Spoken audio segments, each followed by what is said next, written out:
Ohio! Wanna see how this looks.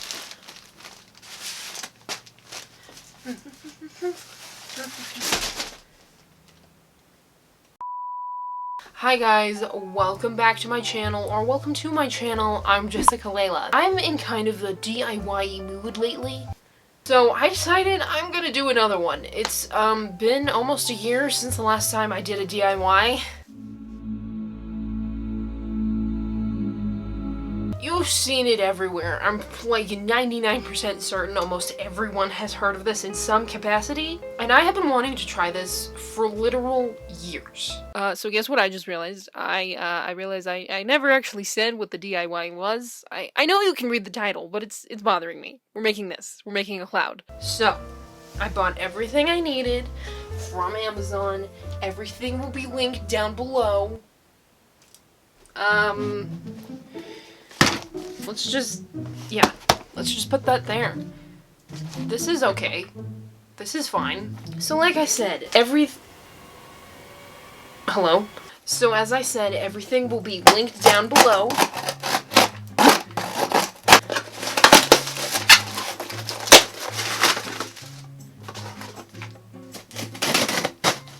Ah! Can you see my address? Don't look.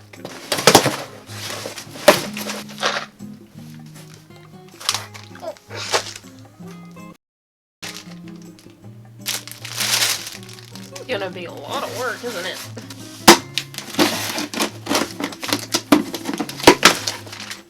Oh my god.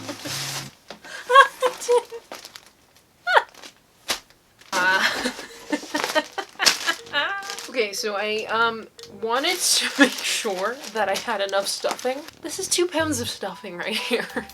That's everything. La la. And all in all, I think I spent about $50 on it. Okay. Okay. I want to see how this looks.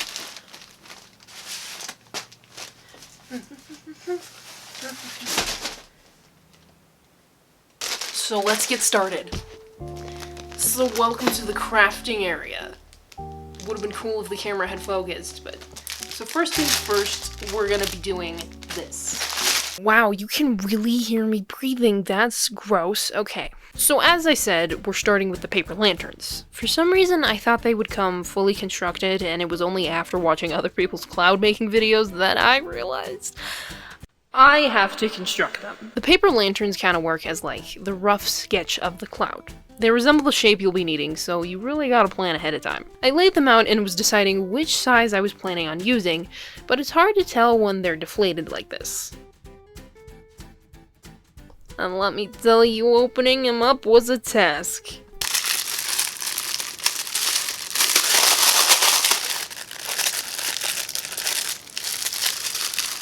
So after I picked out my shapes, it was time to assemble them. The instructions were sort of unclear on what you're supposed to actually do. They said to not bend the metal rod part, but you run a high risk of tearing the lantern if you don't bend it. So I bent it, and you should bend it. Main thing is, make sure the bottom piece fits in and the top pieces are hooked in.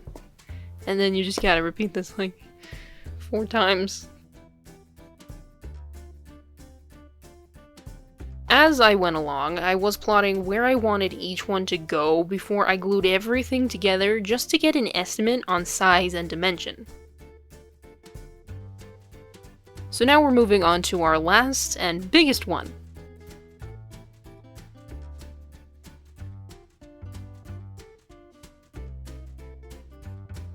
And they wouldn't stop rolling away, but I was able to kind of see my vision by laying them down flat like this. So now we're moving on to gluing them with a hot glue gun, which, if you are a small child or perhaps even a chaotic adult like me, perhaps have someone help you so you don't, like, burn your skin off, and make sure to read all the instructions before use. Now grabbing this trifold display to protect the rug, which the last time I used this was for a high school project. What is happening? And now we wait for it to heat up.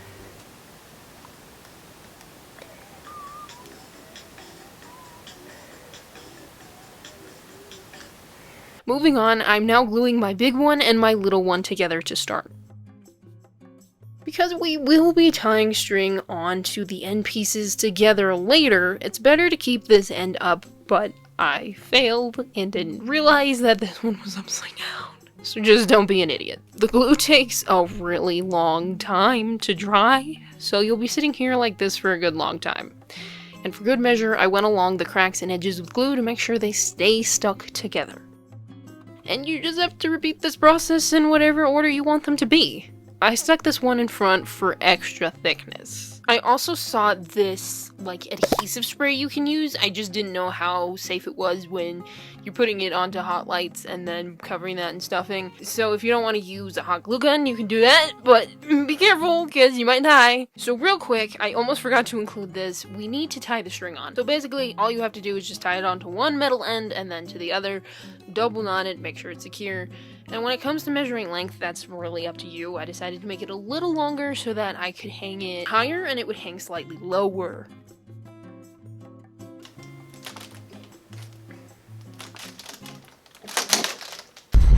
So most people use fishing line for this, but I didn't want to, so I didn't. So for this next part, I just want to give an epilepsy warning. There is going to be lights changing color, and I don't want to give anyone a seizure, so from this point forward, there is lights. They're not rapidly flashing, they're moving pretty slowly actually, but you know, just in case, I wanted to be sure. So after gluing them together and squishing them together and making sure that everyone stayed in one piece, it's time for the lights. And you may be like, Jessica, why did you get fairy lights for this? Well, Tommy, let me tell you. First of all, LED strip lights are expensive. Okay, it's actually not that expensive.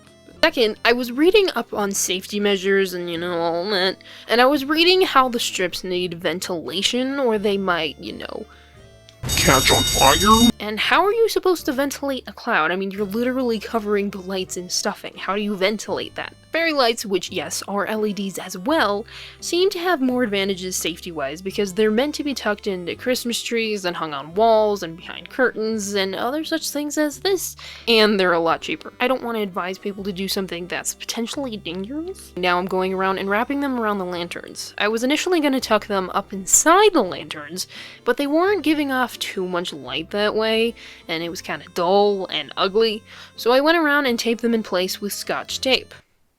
Scotch tape? Scotch? And the reason I taped it was to make sure I was placing them exactly where I wanted the lights to be. This was tedious, let me tell you, and I was a little bit afraid the colors weren't going to be bright enough once covered in stuffing, but I kept going. And one thing, make sure you keep a little bit of the plug at the end, otherwise you can't turn it on. My only plan of action here was to make sure that every single paper lantern had light wrapped around it several times. So now we're moving on to stuffing, which... Oh my god. Got much thicker than I anticipated. So here's what my original plan for this cloud was. Put down a layer of glue, then place the stuffing on it, and this was not really working, and here's why. So basically, you put down some glue, smush your little stuffing into it, and then a chunk of it comes off. Stuffing pulls apart super easily, so it was constantly in a frail state, not to mention you're literally touching hot glue to get it to stick. And let me tell you, the amount of glue that went in just doing these 2 paper lanterns was insane. It was almost the entire pack. And so by this point, I was panicking because I was definitely going to run out of glue before this was finished. And so after burning myself and injuring myself and realizing this is not turning out very good, I had an idea.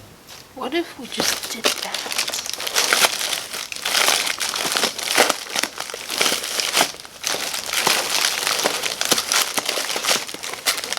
Just tuck the stuffing in between the lights and crevices. Now you really would think this would work terribly, but it was going much better than the glue. It was covering more area, I wasn't burning myself, and the lights weren't being hidden behind the stuffing. I was also afraid that the glue was going to be so hot that it would like affect the wiring inside, so switching to this whole stuffing it in between the lights and crevices, I gotta stop saying that word. This whole method really seemed to work a lot better for me. I don't know if this works for other people, but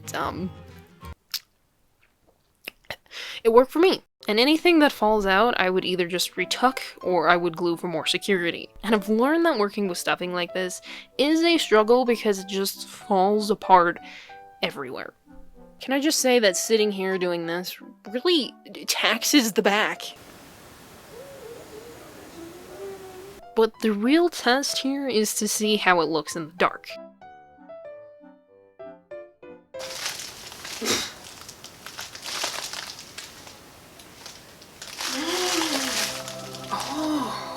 This actually far exceeded my expectations. I was like, this is gonna look like crap, no one's gonna like this, I'm not even gonna like this. But then, you know, lights off, and it looks just like the pictures I saw online. And so now our last step is just to hang the cloud up. I don't know what you better stop! Ooh, that tickles. So I finally hung up my cloud once I was done stuffing it and gluing all the little pieces that kept falling out. And this is where I decided to hang it. I don't think this is gonna be its final resting place. I just wanted you guys to get to say goodbye to it. Please don't fall apart again. This end just decided that it didn't want to be attached anymore. So it detached itself. That's what you get when you use cheap glue, you cheapo! And the funniest thing is, I bought an entire box of command hooks and ended up not using them. I have several spots in my bedroom where I was experimenting hanging it. It's alright, that's alright, we'll fix that, It's okay, everything's fine. It's okay, it's fine, everything's fine. I just wasn't really into the way any of them looked. Yeah, I don't know if I want the cloud behind me for every video because then it takes away from these. I forgot to turn these on, but here it is. Here's my fatty. You know what? You know what's crazy? This is the first time in my life that I have ever done a DIY that has turned out exactly like everyone else's. Like exactly like the pictures you see online and exactly like the videos online. This is quite literally the first time it has ever turned out and far exceeded my expectations. We should name you. What should we name you? I'm feeling Mobius. How we feeling on that? And you know what? I showed this to my parents and they actually liked it and they don't like half the things I do. So if you end up trying this, I would love to know how it turned out for you. And now, I'm just gonna give you a final look. Let's turn that off. Okay, when I said that, I didn't mean you.